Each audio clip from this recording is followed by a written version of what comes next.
تو اور پھر DGISPR کی اسٹیٹمنٹ کا جواب رؤف حسن صاحب نے وہیں پریس کانفرنس کر کے دیا تھا. تو ظاہر طاقتور لوگوں کو تکلیف تھی. اور CDA یا موجودہ حکومت, CDA کس کے انڈر میں ہے؟ منسٹر آف انٹیریئر کے. منسٹر فار انٹیریئر کون ہے؟ محسن نقوی ہے. محسن نقوی کون ہے؟ وہ وائسرائے ہے. وائسرائے کس کا ہے؟ وہ بادشاہ کا ہے. اور بادشاہ کہاں کا ہے؟ وہ جنگل کا بادشاہ ہے, کیونکہ پاکستان کو تو جنگل کا قانون بنا دیا ہے انہوں نے. تو یہ سارا سلسلہ اوپر سے لے کر نیچے تک آ رہا ہے. اب کرندے یا پیادے جو ہوتے ہیں ان کے پاس اتنی اتھارٹی نہیں ہوتی کہ وہ وائسرائے کو انکار کر سکیں. اور وائسرائے تو جنگل کے بادشاہ کا صرف وہ موڈ اور مزاج دیکھتا ہے, اس کے بعد ان کو شاید اپروول یا ڈائریکشن کی بھی ضرورت نہیں ہوتی. تو اس طرح کی جو حرکتیں ہو رہی ہیں یہ دیکھیں نہ آئین کے مطابق ہیں, نہ قانون کے مطابق ہیں, نہ انصاف کے مطابق ہیں. جو کچھ ہو رہا ہے یہ غلط ہے.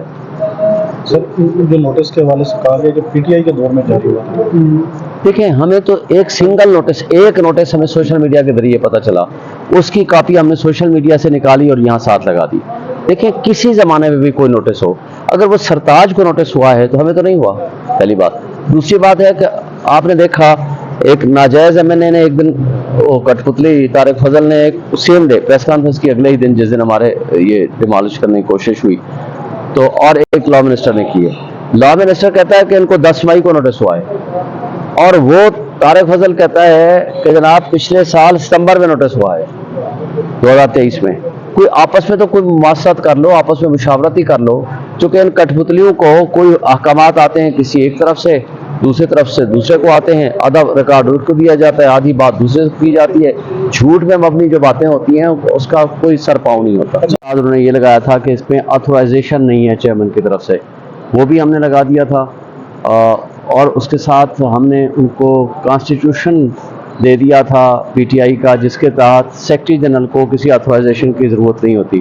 اس کے باوجود آفس نے اعتراض لگا دیا, بلکہ نہ صرف اعتراض لگا رہے تھے, وہ پلیس ہی نہیں کر رہے تھے کورٹ کے سامنے تاکہ اس کیس کو فکس کر دیا جائے.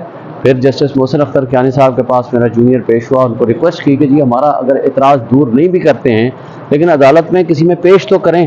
پھر جسٹس محسن اختر کیانی صاحب کے آرڈر کے تحت پھر اس کیس کو پیش کیا گیا آج ود آبجیکشن. پھر آج آبجیکشن ریموو کرنے کے حوالے سے آرگومنٹس ہوئے ہیں, اور کورٹ نے ہمارے آرگومنٹس ایکسیپٹ کرتے ہوئے انہوں نے کہا کہ باقی جوڈیشل سائڈ پہ اس کو دیکھیں گے. انہوں نے اعتراض ریموو کر دیے ہیں اور کل کے نمبر لگا دیا ہے, اور کل صبح کے لیے اس کیس کو فکس کر دیا ہے.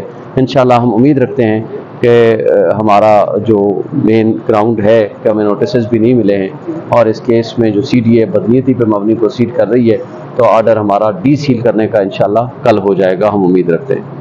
اچانک CDA کو کیا یاد ہے رات کو 12 بجے کارروائی کر دی؟ دیکھیں CDA تو بدنیتی پہ مبنی ہے نا. CDA کی اگر نیت درست ہوتی تو میں اور غور صاحب وقت سے پہلے پہنچ گئے تھے, اور باقی ہماری ساری لیڈرشپ بھی آ گئی. ہمیں میڈیا کے ذریعے پتہ چلا, نوٹس تو میں تھا ہی نہیں. اور آپ کو پتہ ہے نا کہ تھرو آؤٹ وہ یہ کہتے رہے کہ پہلے کہ جی PTI کے نام تو یہ پراپرٹی ہے ہی نہیں.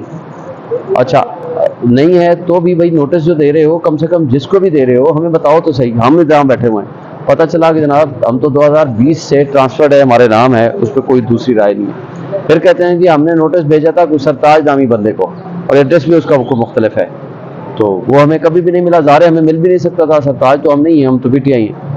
اور اس کے ساتھ جو رات کو جس انداز سے وہ پہنچے, ان کی بدنیتی نظر آ رہی ہے, کیونکہ آپ کو پتہ ہے کہ سب سے زیادہ لوگ آتے ہیں, وہ ایک سب سے بڑی پولیٹیکل پارٹی کا دفتر ہے, اور پارٹی کے لوگوں کو جس طرح اٹھایا گیا, مارا گیا, تشدد کیا گیا, لوگوں کو جیلوں میں ڈالا گیا, اور ابھی تک ہمارے لوگ اندر ہیں اور کئی لوگ اغوا ہوئے.